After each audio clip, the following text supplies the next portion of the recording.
clear on the range. Fire when ready.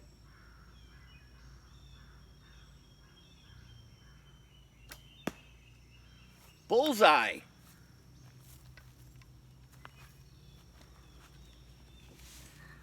Boys and girls, I want to welcome you to Whitt's End. Today, we are sitting in front of our new archery range. Isn't that really cool? We built this archery range in the woods right next to our house.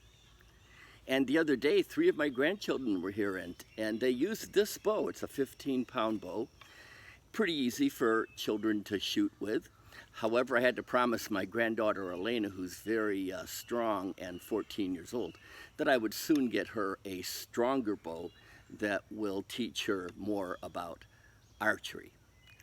Well, today I want to tell you about a question that I was asked about my archery range more than once. I have been asked, Grandpa Ken, why did you build an archery range in the woods next to your house? Well, like a lot of good questions, this one has more than one good answer.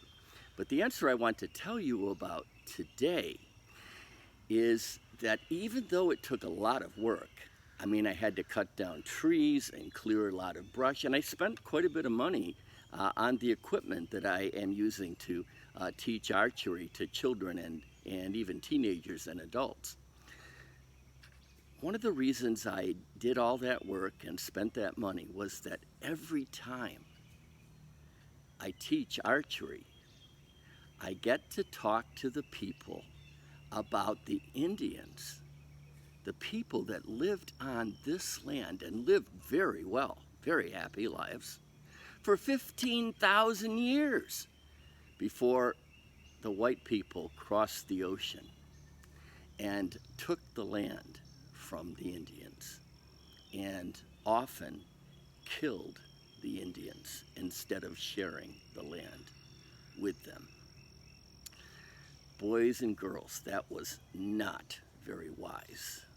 It was not very good. It was really, really, really wrong.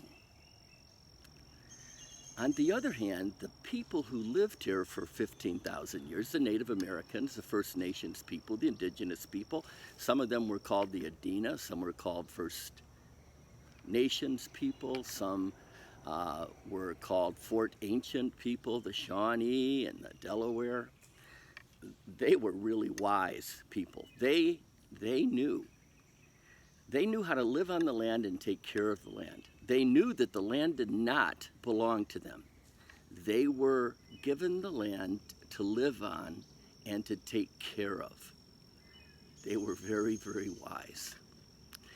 They made bows and arrows out of the materials that we find in the woods here. And one of these days I'm going to take some time and I'm going to learn how to do that too, how to make bows and arrows from the materials in the woods. I think that would be a lot of fun. They hunted animals in the woods with their bows and arrows. They killed animals in order to have food for the people. But they had a different way of doing their hunting. They always gave thanks for the animals that sacrificed their lives so that the people could have food. I think that is a lesson that we all need to learn. To give thanks for every good and perfect gift that comes our way. Our Creator has given us all the responsibility to live well on the land with the creatures, giving thanks for the water, celebrating the beautiful trees, enjoying the flowers. Native Americans knew how to do all of that. And I'm sorry that I have to say, but most people alive on the earth today are not as good as the Indians at doing that. We are cutting down too many trees. We've put pollution into the airs and the waters. And often we just think it's all ours if we want it and we don't have to take care of it.